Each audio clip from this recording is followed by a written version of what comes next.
1958 Evinrude Fleet Twin 7.5 horse on the new USS Bully fully restored boat, done by myself, my kids, Roman, Alex.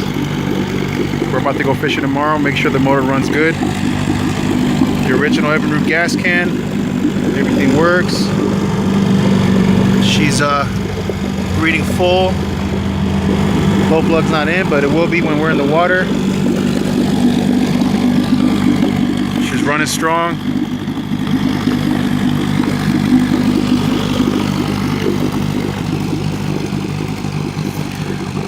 It's a 1966 14-foot Alumacraft model F7.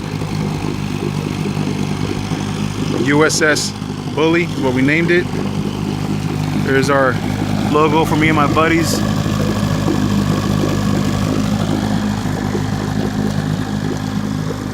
Restored the trailer too. Got the ratcheting straps on both sides. LED lights, submersible. Redid the wheels, fenders, paint, left the old stickers on purpose.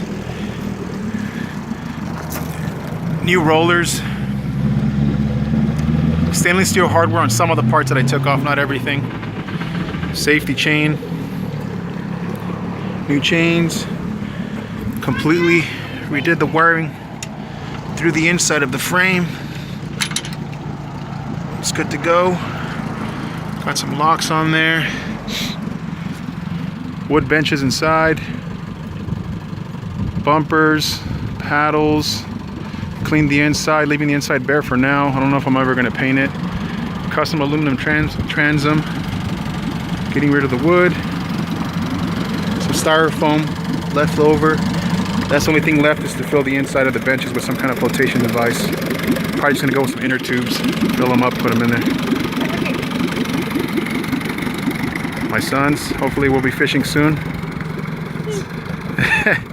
Tomorrow. The USS Bully, finally completed.